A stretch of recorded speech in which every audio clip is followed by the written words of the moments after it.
Student number 2 के आज review exercise start करते हैं। तो रिव्यू एक्सरसाइज का पहला क्वेश्चन है मल्टीपल चॉइस क्वेश्चन। ठीक है, तो उसके आगे उसने लिखा है choose a correct answer. Question लिखा होगा, उसके आगे 4 आंसर होंगे। मैंने जिस क्वेश्चन लिखा है हम लोग उसको सॉल्व करेंगे, जो भी आंसर आएगा उसको आपने टिक कर देना है। ठीक है, तो पहला क्वेश्चन उसने क्या दिया है, यहाँ पे रफ वर्क करते हैं साइड पे। ठीक है, तो पहली वैल्यू क्या दी है उसे 27 और उसके एक्स रेज टू पावर -1 और एक्सपोनेंट इसके ऊपर क्या है -2/3।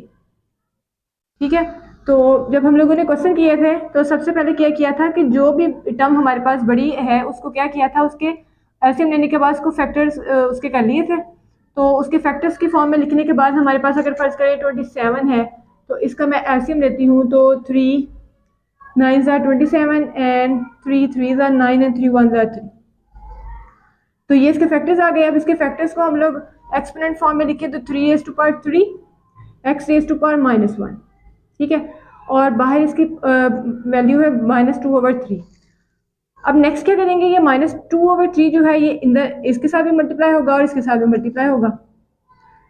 इसके एक्सपोनेंट के साथ इसको मल्टीप्लाई कर लें तो ये आएगा -2/3 और x raise to power -1 into -2/3।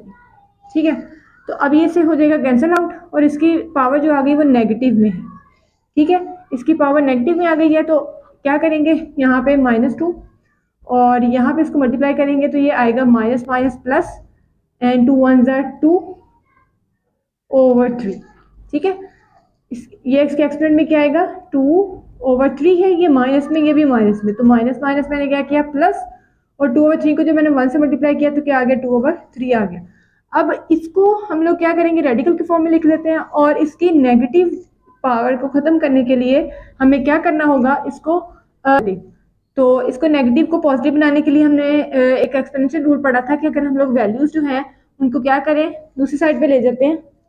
यहाँ पे जैसे x रेज टू पावर 2/3 है तो हमें पता है कि ये वाली जो इसकी वैल्यू है, ठीक है, डिनोमिनेटर में ये इसकी क्या बनाएगी, रेडिकल फॉर्म बनाएगी और जो इसकी पावर में है एक्सपोनेंट वो अंदर आएगा।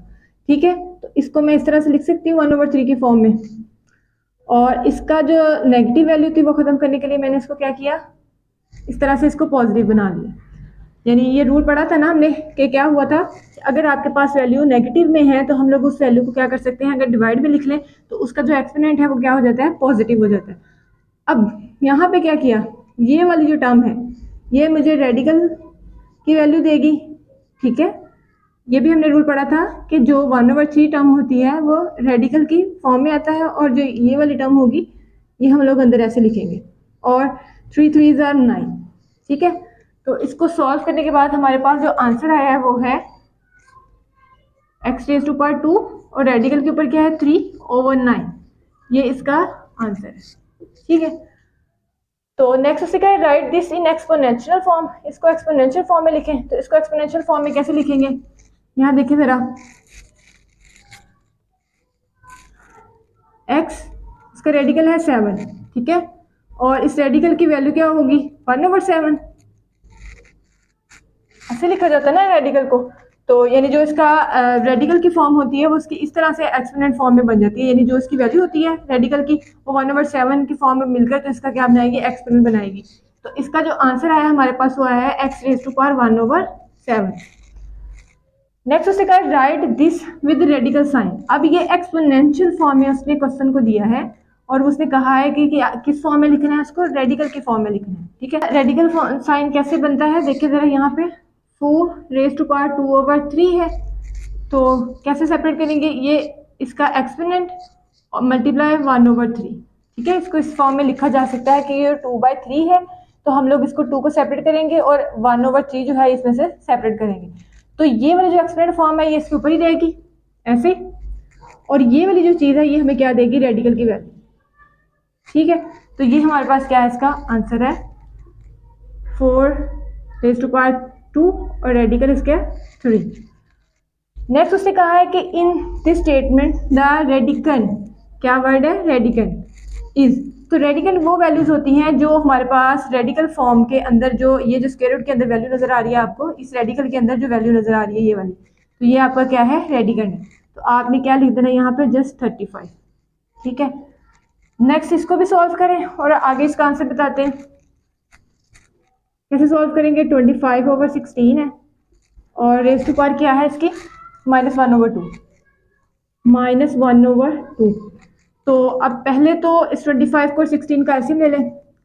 तो एलसीएम लेने के बाद ये हमें मिलेगा 5/2, ठीक है, और ये मुझे मिलेगा 4/2। मैंने क्या लिखा? डायरेक्ट लिख लिया यहाँ पे 5 का स्क्वायर और 14 का स्क्वायर। तो 4 4 ज़ा 16, 5 5 ज़ा 25। और ये जो -1/2 है ये एक दफ़ा आपने इस तरह बाहर लिखना है तो बाहर लिख लें, और अगर अप्लाई करना है साथ ही तो आप साथ इसके अप्लाई कर दें। तो ये आएगा 5। ये जो -1/2 है ये अंदर इसके साथ भी मल्टीप्लाई होगा और इसके साथ भी मल्टीप्लाई होगा। 2 multiply by -1/2 over 2 multiply by -1/2, ठीक है। तो अब क्या करेंगे? ये इसे कैंसिल आउट कर लें। अब क्या रहेगा यहाँ पे? 5/-1, 4/-1। अब क्या हुआ कि इनके एक्सपोनेंट की जो वैल्यूज आ गई हैं वो नेगेटिव है, उनको क्या करना है? पॉजिटिव। तो पॉजिटिव करने के लिए मैंने क्या करना है? 4 को ऊपर और 5 को नीचे ले जाना है। तो इनकी जो एक्सपोनेंट की वैल्यूज हैं वो क्या हो जाएंगी? पॉजिटिव, और वो 1 आएंगी, और हम लोग एक्सपोनेंट पे 1 नहीं लिखते। तो हमारे पास जो इसका आंसर आएगा वो 4/5 होगा, ठीक है। ये क्या है इसका आंसर? नेक्स्ट उससे कहा है the conjugate of this value is. इसका कॉन्जुगेट फाइंड करना है। तो कॉन्जुगेट फाइंड करने का मैंने आपको सिंपल वे ये बताया था कि जो भी आयोटा के साथ जो वैल्यू आ रही है उसका साइन जो होता है वो चेंज कर दें तो हमारे पास क्या बन जाता है? कॉन्जुगेट बन जाता है उसका। यानी यहाँ प्लस है तो मैं क्या लगाऊंगी? -4 आयोटा। ये सिंपल इसका आंसर है। लेकिन अगर आप इसको सॉल्व करके चेक करना चाहते हैं तब भी देख लें, आंसर फिर भी इसका यही आएगा। इसको लेट कर लें कि ये जी है 5 + 4 आयोटा, ठीक है। तो जब हम इसका कॉन्जुगेट लेंगे तो कॉन्जुगेट किस तरह से अप्लाई किया जाता है? तो ये जी जो है हमारे पास, जी बार, ये कॉन्जुगेट को डिनोट करता है। तो इसका जब कॉन्जुगेट लेंगे यानी ये अप्लाई होगा तो आयोटा के साथ वाली टर्म जो है उसका क्या हो जाता है? Sign change. यहाँ अगर प्लस है तो मैं माइनस लगाऊंगी, अगर यहाँ माइनस होता तो मैं क्या लगाती? प्लस। तो ये आ गया 4 आयोटा। तो ये इसका क्या है? आंसर। तो नेक्स्ट इसका 7 देखें पार्ट। उसमें क्या कहा है? The value of iota 9 is. Iota 9 को सॉल्व करना है और आंसर जो है वो यहाँ पे लिखना है। तो आयोटा को सॉल्व करना भी हमने सीखा था। आयोटा 9 है तो हम लोगों ने क्या करना है कि आयोटा 9 जो इसकी एक्सपोनेंट की वैल्यू है इसको हम लोगों ने लेके जाना है 4 की टर्म में। यानी 4 जो है वो इसका 4 जिसका भी डिवाइडर होगा वो वाली टर्म हम लोगों ने सेपरेट करनी है। जैसे अगर मैं यहाँ पे 8 और 1 सेपरेट करूँ, 8 और 1 9 ही बनते हैं, और इसको 8 में लिखने का मकसद ये है कि मैं इसको 4 × 2 लिख सकती हूँ, ठीक है। और हमें ये भी पता है कि जो आयोटा 4 होता है वो हमें क्या देता है? 1। तो इसलिए मैंने ये टर्म जो है ये 8 की फॉर्म में लेके गई, उसके बाद अब मैंने इसको 4 का फैक्टर की फॉर्म में लिखा, और ये साथ में क्या आएगा इसके? आयोटा। आयोटा 4 हमारा 1 के इक्वल होता है, और रेज़ टू पावर 2 आएगा साथ में आयोटा, और 1 का स्क्वायर लें, 1 को ट्रिपल टाइम मल्टीप्लाई करें, 4 टाइम्स करें, आंसर हमें क्या मिलेगा? 1 ही मिलेगा। और आयोटा 1 ज़ार आयोटा, यानी इसको सॉल्व किया तो आंसर हमें क्या मिला है? आयोटा। नेक्स्ट उससे कहा है कि एवरी रियल नंबर, ठीक है, हर रियल नंबर जो होता है वो क्या होता है? रियल नंबर की डेफिनेशन हमें क्या कहती है? रियल नंबर की डेफिनेशन हमें कहती है कि रैशनल नंबर और यूनियन ऑफ इरेशनल नंबर, ठीक है, दोनों का यूनियन करो क्या मिलता है? Real number. अब जो नंबर आ रहा है वो या तो रैशनल में से होगा या इरेशनल में से होगा, ठीक है। और हमने ये भी डेफिनेशन में पढ़ा था कि इसके नंबर जो है ये p/q की फॉर्म में लिखे जाते हैं, और ये p/q की फॉर्म में, ठीक है, ये नहीं लिखे जाते। तो अब क्या होगा कि p/q की फॉर्म में लिखे जाते हैं, तो यानी जो वैल्यूज हमारे पास क्या आएंगी? फ्रैक्शन में आएंगी, या और भी कोई नंबर जो हमारे p/q की फॉर्म में लिखे जा सकते हैं वो नंबर भी रियल नंबर में आते हैं। और जो इरेशनल नंबर है, जैसे मैंने इसकी एग्जांपल देती हूँ 2√3 पाई, ठीक है, ये सारी वैल्यूज भी रैशनल नंबर में आती हैं, रियल नंबर में आती हैं। तो इन दोनों को मिलाएंगे तो हमारे पास रियल नंबर मिलता है। अब वो कहता है कि हर रियल नंबर या तो आपके पास रैशनल होगा या फिर आपके पास क्या होगा? इरेशनल नंबर होगा। तो आपके ऑप्शन में अगर तो रैशनल नंबर है तो आप उसको टिक कर सकते हैं, इरेशनल है उसको कर सकते हैं, या आप आंसर इसका लिख सकते हैं एदर रैशनल नंबर और इरेशनल नंबर, ठीक है। आपका जो रियल नंबर है वो या तो रैशनल में से होगा या फिर आपका इरेशनल में से होगा। जैसे फॉर एग्जांपल अगर 2/3 मैं लिख देती हूँ, ये भी एक क्या है, रियल नंबर। अब 2/3 है तो ये p/q की फॉर्म में लिखा गया है, तो फिर क्या हुआ कि ये आपका क्या है, रैशनल नंबर। ठीक है, आंसर आपका क्या होगा, ये रैशनल नंबर। अगर ये रैशनल नहीं है तो फिर अंडरस्टूड है कि वो क्या होगा, इरेशनल, क्योंकि हमने डेफिनेशन में पढ़ा है कि जब रैशनल और इरेशनल का यूनियन है तो हर जो रियल नंबर होता है वो हमारे पास या तो रैशनल नंबर होते हैं या फिर इरेशनल नंबर होते हैं। नेक्स्ट वो क्या कहता है, वो कहता है रियल पार्ट ऑफ दिस, यानी इसको पहले सॉल्व करो। क्या टर्म है, टर्म क्या है हमारे पास, 2ab iota plus iota square. ठीक है, तो जब हम लोग अयोटा का स्क्वायर लेंगे तो ये आएगा -1। ठीक है, तो इसको मैंने इस फॉर्म में लिखा है। अब ये मेरे पास क्या बन गया है, अयोटा -1, क्योंकि प्लस माइनस -1। अब इसको करेंगे मल्टीप्लाई, 2ab को अयोटा से मल्टीप्लाई करेंगे, 2ab अयोटा माइनस ये वाला। ठीक है, तो 2ab 1 ज़ा 2ab। अब देखिए जिस टर्म के साथ अयोटा आ जाना है वो पूरी टर्म आपकी क्या हो जानी है, इमेजिनरी। तो जिसके साथ अयोटा नहीं आया वो हमारे पास क्या है, कि रियल नंबर है। तो अब यहाँ पे रियल पार्ट कौन सा आया जी, -2ab, इसका क्या है, रियल पार्ट। नेक्स्ट देखिए उसने कहा कि इमेजिनरी पार्ट, इसको भी सॉल्व करना है और क्या बताना है कि इसका इमेजिनरी पार्ट क्या। तो जब इसको सॉल्व करेंगे यहाँ पे क्या लिखा है, माइनस अयोटा और 3 अयोटा प्लस 2। ठीक हो गया, तो अब क्या करेंगे, मल्टीप्लाई करेंगे, क्या आएगा माइनस, यहाँ है plus, plus minus minus 3 iota square plus minus minus 2 iota. ठीक है, तो अयोटा स्क्वायर हमें क्या देता है, -1 -2 अयोटा। आगे सॉल्व करेंगे, माइनस माइनस प्लस, 3 1 ज़ा 3 -2 अयोटा। और आंसर में से क्या कहा था कि इमेजिनरी पार्ट बताना है, पार्ट कहा है, इमेजिनरी नंबर नहीं कहा। तो यहाँ पे इसका इमेजिनरी पार्ट जो है वो -2 है, -2। ठीक है, तो नेक्स्ट उसे कहा which of the following sets have the closure property with respect to addition. यहाँ पे उसने 4 सेट दिए हैं और उसने पूछा है कि विच ऑफ द फॉलोइंग, इनमें से कौन सा ऐसा सेट है जो क्या है, which of the following set have the closure property, closure property इस पे सेटिस्फाई होती है विद रिस्पेक्ट टू एडिशन। तो इस स्टेटमेंट में किस चीज़ पे फोकस किया उसने, क्लोजर प्रॉपर्टी पे। क्लोजर प्रॉपर्टी हमने पढ़ी थी कि दो नंबर्स लें, ठीक है, अब विद रिस्पेक्ट टू एडिशन भी बता दिया उसने। विद रिस्पेक्ट टू एडिशन का मतलब ये कि दो ऐसे नंबर उठाने हैं, जैसे ये फॉर एग्जांपल एक सेट मैंने यहाँ पे 4 दिए हुए हैं, में से कोई एक सेट लिया, उसी के नंबर्स को मैंने इस तरह से ऐड किया कि वो जो आंसर है वो उसी सेट के अंदर जाना चाहिए। हम लोगों ने ये एग्जाम्पल ओवरऑल रियल के लिए पढ़ी थी, तो दो नंबर हम लोग रियल नंबर में से ले रहे थे जब उनको ऐड करवा रहे थे, और अगर वो रियल नंबर में जा रहा था तो हम कहते थे कि वो क्लोजर प्रॉपर्टी उस पर क्या हो रही है, सेटिस्फाई हो रही है।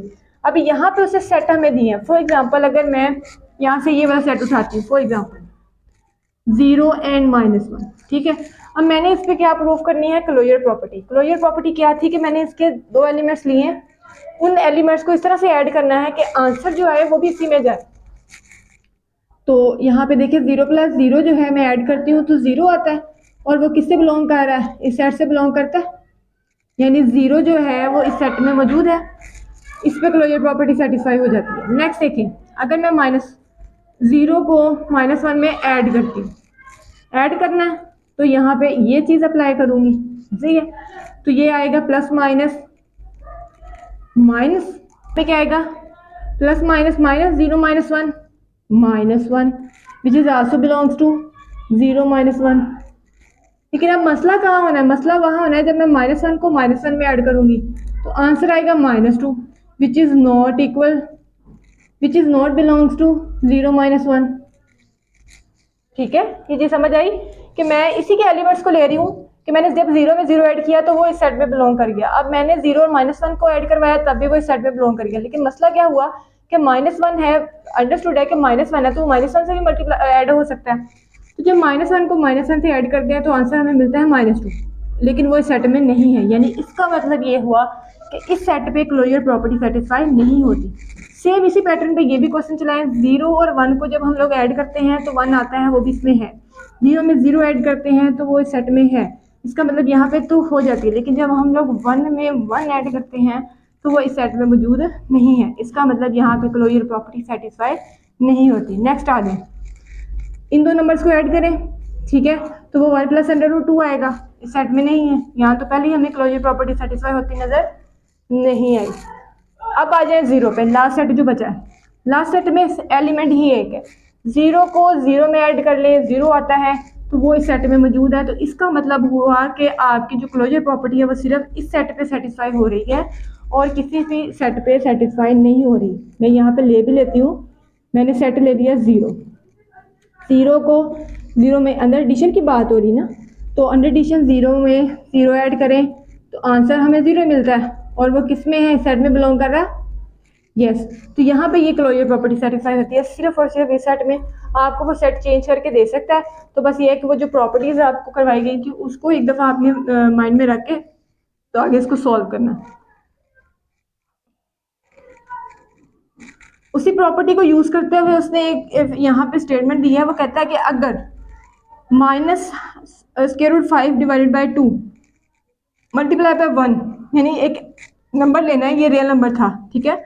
एक रियल नंबर को जब हम किसी नंबर से मल्टीप्लाई करते हैं आंसर हमें वही नंबर मिलता है, तो this property is called a multiplicative identity. Multiplicative identity, ठीक है। ये हमने प्रॉपर्टीज पढ़ी थी जब रियल नंबर की, तब हमने देखा था कि कोई भी एक नंबर हम रियल नंबर का लेते हैं, फॉर एग्जांपल ले लिया, उसको 1 से मल्टीप्लाई किया, आंसर फिर भी यही आया, तो वो जो ए है वो क्या है, रियल नंबर में से। तो ये यहाँ पे क्या सेटिस्फाई होती है, मल्टीप्लिकेटिव आइडेंटिटी। तो इसलिए हम लोगों ने इस प्रॉपर्टी को क्या नाम दिया है, मल्टीप्लिकेटिव आइडेंटिटी। तो नेक्स्ट इसके क्वेश्चन नंबर 2 की तरफ चलते हैं। इसमें से कहा है कि ट्रू और फॉल्स बताना है, यानी आइडेंटिफाई करना है कि जो जितनी भी स्टेटमेंट उसने हमें दी हैं इसमें से कौन सी स्टेटमेंट ट्रू है और कौन सी क्या है, फॉल्स है। तो पहला क्वेश्चन उसने दिया है, इसमें उससे कहा है कि सॉल्व क्या करना है, division is not a associative operation. Associative operation नहीं है डिवीजन, इसको हमने सॉल्व करना है, बताना है कि ये आंसर हमारा क्या है, ट्रू है या नहीं है, ठीक है। तो उन्होंने कहा कि एसोसिएटिव ऑपरेशन नहीं है। वैसे एसोसिएटिव प्रॉपर्टी हमारे पास क्या होती है, हम 3 टर्म्स लेके चलते हैं। अंडर एडिशन लिया था तो हम उसमें उसमें प्लस ऐड करते थे, जब विद रिस्पेक्ट टू मल्टीप्लिकेशन किया था तो हम लोगों ने मल्टीप्लिकेशन ऐड की थी। अब डिवीजन करनी है तो हम इस तरह से लिख सकते हैं इसको, ठीक है। और यहाँ पे a divide b divide by c, ठीक है, इस तरह से लिखेंगे। अब मैंने एक नंबर चूज किया 6 फॉर एग्जांपल, यहाँ पे b मैंने 3 चूज किया और यहाँ c मैंने क्या चूज किया 2 फॉर एग्जांपल। तो यहाँ पे भी इसी मेथड से हम लोग इसको लिखेंगे। तो यहाँ पे क्या आएगा 6, b क्या आएगा 3 डिवाइडेड बाई 2, ऐसे ही है। अब क्या हुआ कि 3 ने जब 6 को डिवाइड किया आंसर आया 2 और 2 ने 2 को डिवाइड किया तो आंसर हमें क्या मिला 1। यहाँ चेक करते हैं, जब 2 3 को डिवाइड करता है तो आंसर हमारे पास क्या आता है, आंसर हमारे पास आएगा 1.5 समथिंग, ठीक है। और जब 1.5 जो है वो 6 को डिवाइड करता है तो आंसर हमारे पास क्या आता है, 4 आता है। तो 1 इज नॉट इक्वल टू 4। तो इसलिए हमने कहा कि जो डिवीजन है इट नॉट एसोसिएटिव प्रॉपर्टी, ये एसोसिएटिव ऑपरेशन नहीं है। तो आंसर हमारा ये क्या है, ये ट्रू है, ठीक है। नेक्स्ट चलते हैं स्टेटमेंट की तरफ। उसे क्या कहे, every whole number is a natural number, हर होल नंबर नेचुरल नंबर होता है। ये बात गलत है। कैसे, यहाँ पे मैं सेट लिखती हूँ नेचुरल नंबर का भी होल नंबर का भी, फिर हमें उसमें फ़र्क पता चल जाएगा। तो नेचुरल नंबर हमारे पास स्टार्ट ही 1 से होते हैं, 1 2 3 4 सो ऑन, ठीक है। और जो हमारे पास होल नंबर होते हैं वो स्टार्ट कहाँ से होते हैं, 0 से, 1 2 3 4 सो ऑन। अगर तो 1 से लेके आगे ऑनवर्ड की बात की जाए तो yes, whole number is a natural number, whole number natural number भी है। लेकिन मसला कहाँ हुआ, मसला हुआ 0 पे। 0 होल नंबर में तो है लेकिन नेचुरल नंबर में नहीं है। उसने कहा कि एवरी, एवरी की बात हो रही है तो एवरी वाला वर्ड ही गलत है, ठीक है। तो यहाँ पे जब उसने कहा ना कि एवरी होल नंबर, हर होल नंबर जो है वो नेचुरल नंबर भी है, तो यहाँ पे 0 पे कंडीशन क्या हो गई, फॉल्स हो गई। तो आपने यहाँ पे क्या लिखना है, फॉल्स। नेक्स्ट है मल्टीप्लिकेटिव इनवर्स ऑफ 0.02 इज 50, यानी इसको मल्टीप्लिकेटिव इनवर्स इसका पहले लेना है। मल्टीप्लिकेटिव इनवर्स क्या होता है, कोई टर्म है उसको ऐसी टर्म से मल्टीप्लाई किया जाए और आंसर हमारे पास क्या आना चाहिए, 1 आना चाहिए, ठीक है। अब 0.02 का मल्टीप्लिकेटिव इनवर्स क्या होगा, 1/0.02, ठीक है। इसको सॉल्व करें और वो आंसर कहते हैं हमें क्या मिलना चाहिए, 50 मिलना चाहिए। तो जब हम इसको सॉल्व करेंगे, इसको पॉइंट खत्म करें तो ये 2/100 मिलता है, ठीक है। तो ये जो 100 है हम इसको ऊपर लेके जाएंगे और यहाँ पे 2 1 से मल्टीप्लाई होगा। अगर इस तरह से नहीं करना चाह रहे तो एक मेथड और है कि आप क्या करें, ये 1 जो है 1/1 लिखें इसको, और ये वाली जो टर्म है ना इसको 100/2 की फॉर्म में लिख के तो फिर आगे इसको सॉल्व करें। 1/1 1 ही होगा और ये इनसे मल्टीप्लाई होने के बाद भी ये हमारे पास आंसर क्या रहेगा 100/2। अब 100/2 है, इसको डिवाइड कर लें या इसको कैंसिल आउट कर लें, आंसर हमें क्या मिल गया 50। तो यस, ये स्टेटमेंट क्या है, ट्रू है। नेक्स्ट स्टेटमेंट में चलते हैं। उससे कहा pi is a rational number, ये फॉल्स है क्योंकि हम लोगों ने जब रैशनल और इरेशनल की एग्जांपल्स को देखा था तो पाई कहाँ आता है, इरेशनल नंबर में। तो पाई हमने यहाँ पे क्या लिखना है, फॉल्स। ठीक है, ये हमें उसकी एग्जांपल से ही पता चल गया कि ये स्टेटमेंट क्या है, फॉल्स है, जो हम लोगों ने रैशनल और इरेशनल की एग्जांपल देखी थी। इस स्टेटमेंट में उसने क्या कहा कि every integer is a rational number, her integer जो होता है वो रैशनल नंबर होता है। अब रैशनल नंबर में हम लोग ये नहीं कंसीडर करें कि आंसर हमारे पास पी बाई क्यू की फॉर्म में ही है। अब पी बाई क्यू की फॉर्म भी बन सकती है, कैसे बन सकती है, जैसे यहाँ मैंने लिखा कि P by Q belongs to G, तो पी भी हमारा रैशनल नंबर है और क्यू भी हमारा क्या है, पी भी हमारा क्या है, इंटीजर्स है, और क्यू भी हमारे पास इंटीजर्स है। जैसे फॉर एग्जाम्पल मैं यहाँ पे लिखूँ 3/1, ठीक है, तो 3 भी इंटीजर है और 1 भी इंटीजर है, ठीक है, और 3/4 की फॉर्म बन गई, तो इसका क्या मतलब हुआ कि ये क्या है, एक रैशनल नंबर है। तो यस, ये आंसर हमारे पास क्या है, ट्रू। क्योंकि हर इंटीजर को हम लोग रैशनल नंबर की फॉर्म में लिख सकते हैं, 3/1, 3/1, 4/1, 5/1। तो नेक्स्ट देखिए, उससे क्या है कि subtraction is a commutative operation. तो ये हमारे पास कम्यूटेटिव ऑपरेशन नहीं है। जैसे हम लोगों ने डिवीजन के लिए किया था वो एसोसिएटिव के लिए था, यहाँ पे हमने देखना है कम्यूटेटिव के लिए 2 नंबर्स लेने हैं, तो उनको हम लोगों ने क्या करना है, सब्ट्रैक्शन के लिए सॉल्व करना है। ठीक है, तो ये कभी भी सेटिस्फाई नहीं होता, इसका मैं आपको सॉल्व करके बताती हूँ। एडिशन हम लोग बात करते हैं कम्यूटेटिव के लिए, तो हम कहते हैं कि a+b=b+a होना चाहिए, ऐसे ही है। लेकिन अगर सब्ट्रैक्शन की बात कर ले तो फिर हमारा इसका ये साइन जो है ये चेंज हो जाएगा, यहाँ पे क्या आएगा माइनस और यहाँ क्या आएगा माइनस। तो अगर मैं ये फॉर एग्जांपल 5 रखती हूँ और ये मैं क्या रख लेती हूँ 3, ठीक है, तो अब देखो b मैंने क्या रखा हुआ है 3 और a मैंने क्या रखना है यहाँ पे 5, ऐसे ही है ना, a-b, a मैंने 5 लिया है, b मैंने 3 लिया है, यहाँ पे भी a मैंने 5 और b मैंने 3 लिया। अब सॉल्व करें तो 5 - 3 जो होता है ये तो 2 आता है, लेकिन -5 में से 3 करें तो आंसर हमारे पास -2 है, which is not equal to 0। इसका मतलब ये हुआ कि सब्ट्रैक्शन जो है ये हमारे पास कम्यूटेटिव ऑपरेशन नहीं है। Subtraction is a commutative operation ये उन्होंने कहा था है, लेकिन हमारे पास ये आंसर इसने हमें क्या दिया है, फॉल्स। तो ये क्या होता है, कम्यूटेटिव ऑपरेशन नहीं होता। नेक्स्ट उससे कहा कि हर रियल नंबर जो होता है वो रैशनल नंबर होता है, ठीक है, तो ये स्टेटमेंट हमारे पास क्या है, फॉल्स है, कि हर रियल नंबर जो होता है वो हमारे पास रैशनल नंबर नहीं होता। रियल नंबर हमारे पास हमें पता है कि ये रैशनल नंबर और इरेशनल नंबर का यूनियन है, तो जरूरी नहीं कि इसमें सिर्फ रैशनल नंबर ही हो, इरेशनल नंबर भी हो सकते हैं। तो उससे कहा कि हर रियल नंबर जो है वो रैशनल नंबर है, तो ये क्या है, हमारे पास एक फॉल्स स्टेटमेंट है।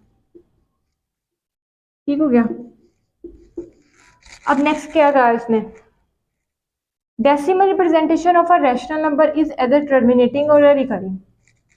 रैशनल नंबर लेना और उसका जो डेसिमल रिप्रेजेंटेशन है, यानी कोई भी नंबर लें और अगर तो वो आंसर सॉल्व होने के बाद हमें क्या देता है, टर्मिनेटिंग, यानी आंसर पॉइंट के बाद कहीं पे टर्मिनेट हो जाता है, या रिकरिंग आंसर्स आ जाती हैं, यानी वैल्यूज हमारे पास क्या होना शुरू हो जाती हैं। ठीक है, अगर आंसर हमारे पास टर्मिनेटिंग या रिकरिंग आ जाता है तो फिर वो हमारे पास क्या होता है, रैशनल नंबर होता है। तो yes, it is a true statement. अगर इसको ऑपोजिट कर लेते हैं ना, यानी अगर यहाँ पे टर्मिनेटिंग की जगह नॉन टर्मिनेटिंग कर ले और रिकरिंग की जगह नॉन रिकरिंग कर ले, तो फिर ये हमारे पास जो डेफिनेशन होगी वो इरेशनल नंबर की होगी, क्योंकि इरेशनल नंबर की पहचान ही ये है हमारे पास कि जो आंसर होते हैं वो किसी पॉइंट पे टर्मिनेट नहीं होते, यानी उसका पॉइंट के बाद आंसर, फॉर एग्जाम्पल ये है ना 0.5 7 4 3 2 सो ऑन, इस तरह से चलता जाता है। ठीक है, तो ये जो नंबर होंगे ये हमारे पास क्या होंगे, नॉन टर्मिनेटिंग, तो वो नंबर जाएंगे इरेशनल नंबर में। लेकिन यहाँ पे बात हो रही है टर्मिनेट की, तो टर्मिनेट के लिए अगर मैं ये चीज़ भी कर देती हूँ तो ये भी क्या है, सेटिस्फाई है। और रिकरिंग के लिए हमारे पास क्या है कि नंबर जो है वो रिपीट होते हैं, ठीक है, लेकिन नॉन रिकरिंग में वो नंबर फिर आगे से आगे रिपीट होना शुरू हो जाते हैं। अब नेक्स्ट उसने इसी तरह एक एग्जाम्पल दिया और उसने कहा है कि 1.8, ये जो ऊपर बार शो हो रही है ये हमारे पास किस चीज़ की है, इसकी रिकरिंग टर्म की है, यानी 8 जो है ये 8 8 सो ऑन इस तरह से चलता जा रहा है। तो आगे उसने कहा है कि सॉल्व करके बताएं कि ये आंसर ठीक आते हैं। ठीक है, तो यहाँ पे उसे सॉल्व करने के लिए दिया 1 + 8/9, ये क्वेश्चन है। हम सॉल्व करते हैं इसको। यहाँ पे क्या आएगा, एलसीएम ले 9, इसके नीचे क्या है 1, एलसीएम लेंगे 9 आएगा, 9 1s are 9, तो यहाँ पे ऊपर क्या आएगा 9 और यहाँ पे 8, ऐड करें 17/9, एलसीएम लेंगे, चेक करना है कि क्या ये हमारे पास रिकरिंग नॉन रिकरिंग टर्म आती है। तो यहाँ पे लिखेंगे 17/9 जी। तो 9 1 को सॉल्व करते हैं तो 9 1s are 9 आता है, उसके बाद 17 - 9 करेंगे तो 8 आएगा, पॉइंट लगाएंगे और ये 80 हो जाएगा। 9 8s are 72 और 80 - 72 8, अगेन 0, 9 8s are 72, अगेन 72 72, तो ये 8 8 8 ये हमारे पास क्या है, रिकरिंग नो रिकरिंग टर्म आ गई है। ठीक है, तो हमारे पास बस यही बताना था, इसमें से आंसर हमारे पास ट्रू और फर्स्ट वो हम लोगों ने आइडेंटिफाई कर दिया है। तो ये वाला आंसर हमारे पास क्या है, ट्रू है।